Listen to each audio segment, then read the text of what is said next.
get to reach a larger audience that way. Folks, welcome. It is 6 o'clock. I want to introduce you today to Lisa Druxman, who is the founder of a company called Fit for Mom. She's also written a book called The Empowered Mama, the how-to guide to empower moms to live their best lives. Lisa, welcome. Thank you so much for having me. So great to connect with you, Joya. You were saying just before we got on here that you're a sharer. And one of the things that I really want you to share with everyone here is that how can we be role modeling self-care, not only for other women, but for our children? Because I know that I come from a generation where we never, ever, ever put our own self-care first. So that's an exercise in futility at times. So I actually would love for you to tell your story. You were a mom, you knew that you wanted to take care of your children, you also wanted to work. How did your company get started? Yeah, it was kind of one of those crazy aha ideas. It didn't take a business plan. It didn't take a focus group. I had been a fitness professional for a decade at that time. So that's 30, for 30 years. And I was a new mom and I had so many questions about motherhood. And I figured as a fitness professional, I could help moms get back in shape, but they could help me with all the things that I needed to know about nursing and sleeping. I knew nothing about motherhood, which is so funny since now I live and breathe it both at home and work. And so I created this class called Stroller Strides, which is a stroller-based workout where moms get a total body workout. But really, it's funny, they come for the fitness, but they stay for the community. And apparently I wasn't the only one looking for that because it took off. And here we are 21 years later, and we are a nationwide franchise with almost 300 franchisees and 2,000 classes around the country. And it's not even just Stroller Strides. We now offer fitness for every stage of motherhood. So that is, I think, the fastest I've ever told my story. Amazing. And you did it in record time. Lisa, I run a leadership platform and it's funny because I have different buckets of women that come together and meet every week for mastermind calls. And yet, regardless of whether they're in finance or in interior design or they are running a hair salon, they complain about the same things, which is time management, productivity, how do I build a personal brand, and self-care. So I'm all about the tactical. I would love to get into some of the tactical things that you're going to be offering in this workshop today. So how can you be selfish and role model self-care for your kids? Well, I ask you and I ask all of your listeners and viewers, do you want your kids to take care of themselves the way you take care of yourself? Do you want them to exercise like you do? Do you want them to eat like you do? Do you want them to meditate or not meditate like you do? And I've met thousands of women across the country, and the answer is always no. I want them to exercise more. I want them to take better care of themselves. And, I really had this own epiphany for myself because I was struggling and overwhelmed too, that I want to live the way I want my kids to one day live. And that is one of the best gifts I could ever give myself and one of the best gifts I can ever give my kids. Well, when you really think about the actual execution of that, it's like, all right, I've put 6 to 7 aside. I'm going to work out today. And then all of a sudden there's some crisis and the workout goes out the window. How do you still prioritize yourself when mom's the one that's supposed to fix it all? Yeah. So for years, I wrote this column for Entrepreneur Magazine for mom entrepreneurs. And every single month they say, we need another life balance. We need another life balance. And I'm like, we've written about it so many times, but it's because the answers never seem to work. And so I really realized, okay, what does that mean that you need life balance? It's the things that you're not getting in, whether it's the exercise or some self-care, but also joy. Like you're not getting joy in, right? Like these are the things that are falling off. And so for myself, I reverse engineered my own life. I put my own line in the sand and said, this is my life to design however I want it to be. I'm in the situation that I'm in because I've allowed it to be. So I'm in control of my time. And so what I did was I reverse engineered it so that my minimum effective dose of self-care went in first. So whereas maybe a perfect amount of exercise for me might have been an hour, I would say, you know what, as long as I get 20 minutes in, I'm good. Or for me, meditation is very important to me. So if I get 10 minutes in a day, I'm good. Or how many hours of sleep do you need? And so it's different for everybody. And so I first put that on my schedule and then started to figure out, okay, what goes in next? my strategy is focusing on what are the 3 most important areas of your life. Mm-hmm. And then everything else needs to maybe not be as important. And so we build our schedule, we build our strategy for living around those most important things. And how does one, if someone's looking at all the things that they do, as an entrepreneur, I'm probably doing this exercise right now. How do you drill down on what's most important? How do you drill down on the 20% that's probably generating the most revenue? Yeah, so I think of it this way. Here's my formula for myself that works. I start with my values. I then create the vision. I then create the strategy, and then I put it in a schedule. So the reason why, so my business took off. And yet, remember, I started the business so I could be a mom first and foremost. I didn't expect to start a nationwide business. I was in total overwhelm. I was not living in alignment with my values, because my values are my kids, my family, my health. I wasn't taking care of any of that. So I think in order to figure out what's most important to you, it really kind of comes back to getting into alignment with what are your true values. And there's a million, if you just Google values, there's like a million lists. And start with just picking 5, all right? And go, out of all of them, yes, they're all important to me, but what are the 5 top values? And then I would say, if you were to pick one to be a tattoo on your wrist. It's so funny that I use this as an example because I have no tattoos. But if you were to pick one that is your compass, what value would that be? And the thing is, if you look at that top value or those top 5, you start to look at your calendar and say, is this how I'm spending my time? Is this what I'm doing? So I think time is always the answer. And so I am very, very purposeful in holding my time sacred and making And sure that that dovetails nicely into the next question I was going to ask you, is that how do you attach that level of sacred to your well-being? So many of us are sick. So many of us are succumbing to all kinds of ailments and things. So how do we really put it back up on the altar there? And I want to remind everybody to please put your questions here in the chat as I'm talking with Lisa about how to really cut down on the overwhelm and make sure you're putting your self-care first as a woman and as a business owner. Yeah, so I think as women, forgive me for saying this, I think we tend to be martyrs. Like we're so busy taking care of everyone else that we forget to take care of ourselves. And then that's just basically a formula that we are going to be living in overwhelm in a state that doesn't feel good. And so you are probably, as a businesswoman, really, really good at holding your commitments with others, right? If you tell me you're going to be on this call at 5 o'clock, you are going to hold that commitment. You need to treat yourself like that same commitment. You hold it sacred. And that means saying no to lots of other things. So I say no every single day to things that I would love to do, or that I would love to help someone, or it'd be a great opportunity. But every time you say yes to something, you're saying no to something else, because your time was already filled, right? You're already busy from morning till you go to bed. So what are you saying no to by bringing on that yes? So for instance, like, let's just use this as an example. You know, it's 3 o'clock my time. What is it? 6 o'clock your time. Yes. By saying yes to this interview, what are you saying no to? Maybe it's, making dinner for your family. And that's okay sometimes.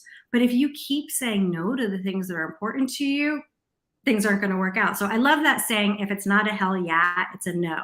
So I think a lot of holding your time sacred is really starting to say yes to the things that are most important, but getting in the practice of a kind but polite no. And so I'd love to help you. I'd love to go to coffee with you. I can't tell you how many friends that I'd love to see. And it's not a but, and I'm really protecting my time right now. And that was going to be my next question, because I think where a lot of women get stuck or stymied is in having the scripts to gracefully say no.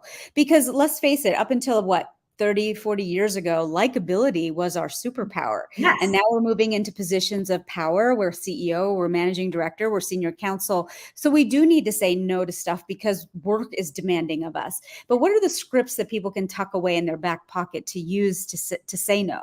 Yeah, maybe I shouldn't have said that we're martyrs. Maybe I should have said we're people pleasers. Like we want to please everybody, right? And we want to take care of everybody.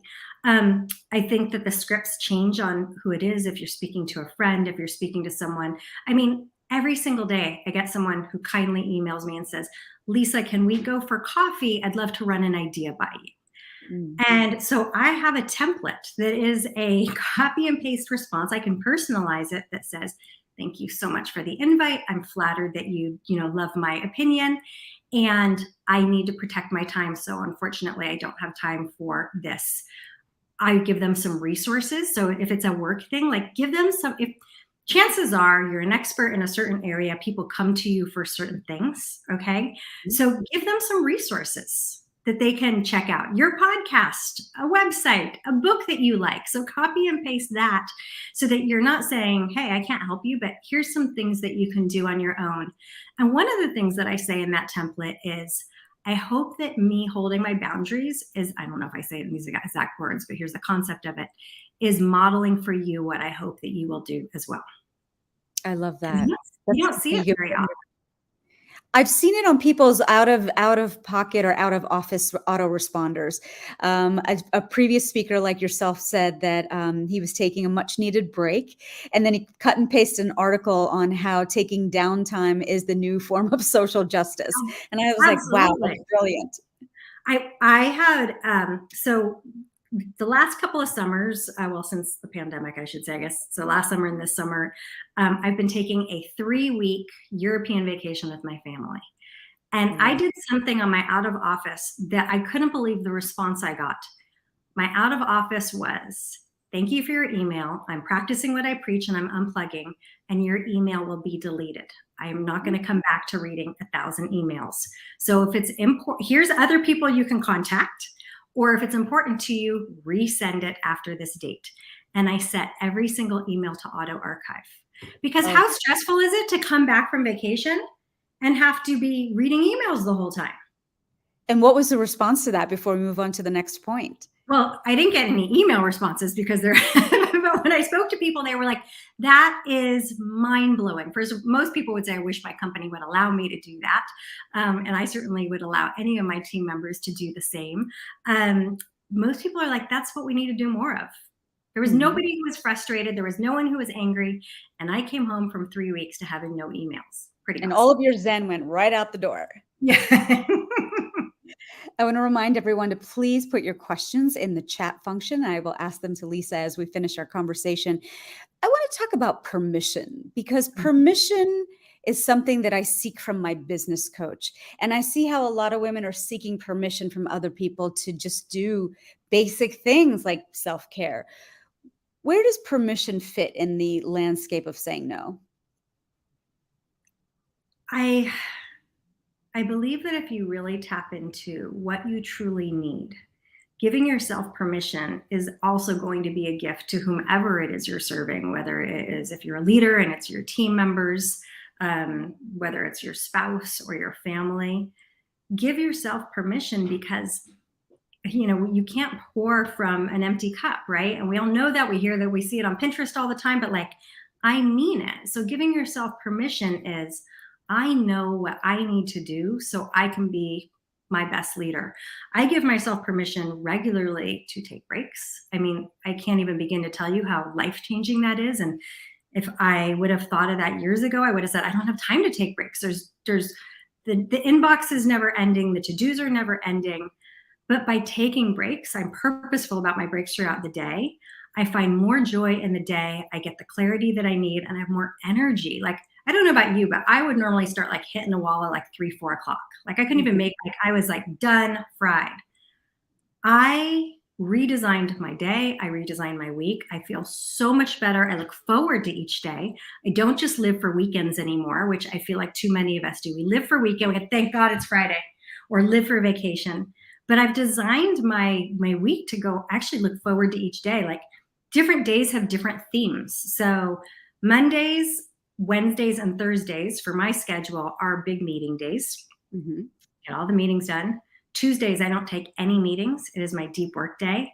And Fridays, I keep totally clear for dreaming, for creative work. Because the kind of work that it takes to create a podcast script or to write a blog is very different brain energy than it takes for a meeting.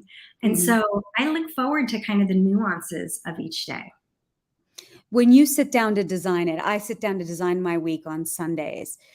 How do you make sure that the work gets done? You've got franchises, you've got products, you've got a book, you've got a business. How do you make sure that the important stuff, A, gets identified, B, gets done, and C, Yes. still gives you joy? Yeah. So first of all, you're never going to get it all done ever. So just let go of that. One of the things that really works for me and works for my team, because we work so closely together, realize I've been labeled an idea monkey. So I have more ideas than we're ever going to be able to get done. And so it can be very overwhelming for a team when you have that many ideas. So I have one single list, one list for all the ideas, one list for all the issues, one list for all the opportunities. I regularly rank those lists. So we keep resorting them as far as what are the things that actually are urgent? What are the things that are going to have the highest ROI, return on investment? And I don't mean money, I mean like our energy, our resources. And then we figure out what can we get done in the next 90 days. Like I have ADD, I get very easily overwhelmed. So it's like blinders on, 90-day sprint, what can we get done? And, we've been doing this for 2 decades. So after 2 decades, I'd say we're pretty good at this now of like knowing what our resources are and what we can get done. I have one list that's called the big list for the things that like, it's not going to happen this year, but maybe someday, one day.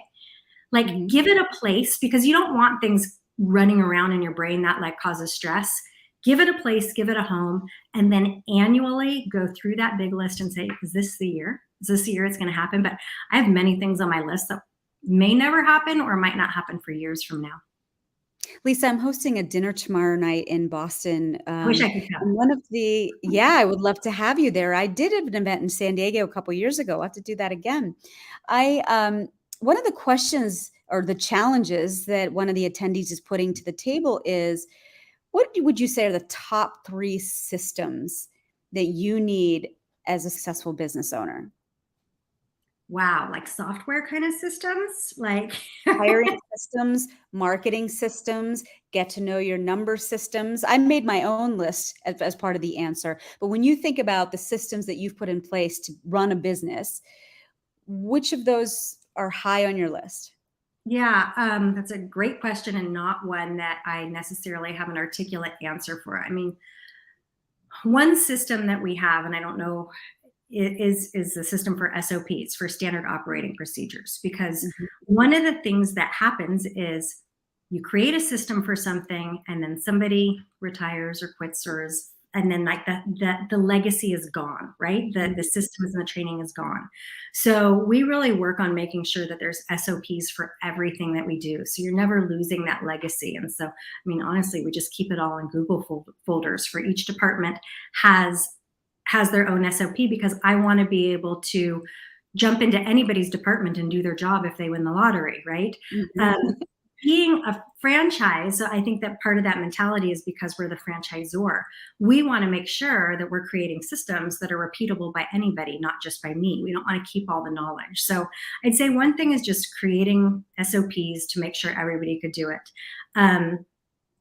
The other things that we do, I mean, it's a software system, but like our favorite software system, one of them is Trello. We love Trello. I love Trello. Keeping track of all the goals and all the things. We have boards upon boards, and I think that is a really good system.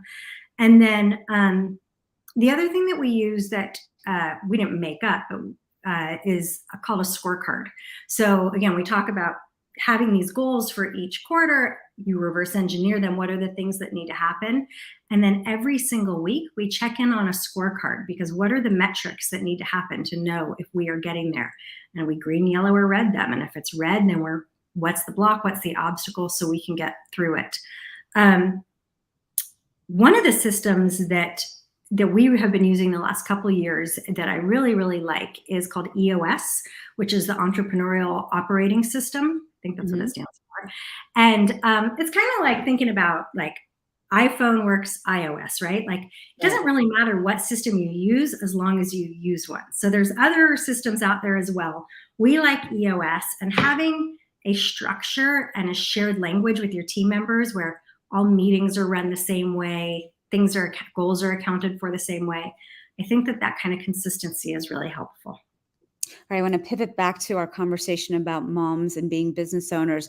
How do you identify your legacy? I gave some of my members a task to obituary. And of course, the first reaction is, "Oh my God, that sounds so dark." And I'm like, "It is, but there's a reason for this. You're thinking about what people are going to be saying about you at your funeral, because they are going to talk about you. But what do you want to be known for at that moment? And if that is very different than the way you're living your life now, there's an opportunity to course correct. So how do you identify your legacy? Is it that exercise?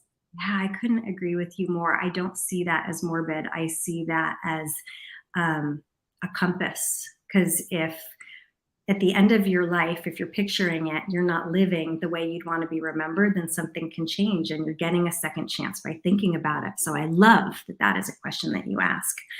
I'm 51 years old. I had to think about that. I'm 51 years old. I've had the company for 21 years. I'm thinking about my legacy a lot. And it's funny because everybody's always asking, are you going to sell? Are you going to retire? I'm not thinking of any of that. All I'm thinking about is how do I make sure that Fit for Mom lives on beyond myself? I really believe in the power of moms. I believe so much the programs we've created are life-changing. Yes, they physically help women change their bodies, but more than that, it helps them find their identity again and helps them find the community and the village that they need. And as proud as I am of the success we've had, I also think I have not done a good enough job because there are still millions of moms who don't have access to Fit for Mom. And so my job to create a legacy is to make sure that every mom has access to our classes. And that is, I don't know how I'm going to do that, but you've mapped it for me that is the goal. I want all women to find their fit in motherhood. I believe in it. This is a marketing and branding question, but how do you continue to find those new audiences? How do you continue to get in front of new moms? Well, there's always new moms coming, right? It's a market it's a short market as far as new moms, right? So, I don't get to necessarily keep them for a lifetime, but there's always new moms. And so new moms are most likely to look for something, a way to connect. I have two things that work to our favor. One is that new moms are very often looking to take better care of their bodies, not even just for the aesthetic of it, but because they want to be healthy for their family. And two, new moms, they look for community. It doesn't matter what city or community that you're in, you're looking to connect with other moms. Now I realize when I started Fit for Mom 21 years ago, there was no Facebook, there was no social media. I couldn't do interviews like this with you. And so it truly was word of mouth. And so to create something that is unique enough and special enough that people will want to talk about, that is how you keep getting new clients. So even though, yes, we depend a lot on social media and all kinds of on-demand workouts and all kinds of things now, it's still word of mom, 100% as far as our biggest way to get new clients. And how do you plant the seeds so that moms are talking about you to other moms? Again, I think that some of it is just in creating a unique and special environment. There's a million fitness businesses out there. There's hyper competition, right? But there's not that many businesses where the client feels seen, feels appreciated, feels recognized, feels challenged to grow and transform. And if you feel that way, you're going to talk about it. You're going to show your transformation, both physical and emotional and spiritual, on social. You're going to tag a friend because you're going to want to share it with them. So those are the things that we talk about. We've always said our classes are not just sets and reps. Again, I've been in the fitness industry for a long time. We literally have a secret sauce, a process that we teach our instructors to make sure that those connections are being made, mom-to-mom connections, your connection with the instructor, your connection to self. All of that is baked in and very purposeful in our process. So it's really playing on the emotional, pulling on the emotional levers. And I think that that's an often looked over fact when people are saying to me or anybody else, how do I get in front of new audiences? Yeah, you nailed it. I double down on exactly what you said, Joy, because it's our tendency to want to promote our product. So if our product is water or computer or a car, like I want to promote the product. Don't promote the product, promote the solution you have to a problem. Mm-hmm. And the feeling associated with it. Yes, that emotional tie. That's how you get new clients.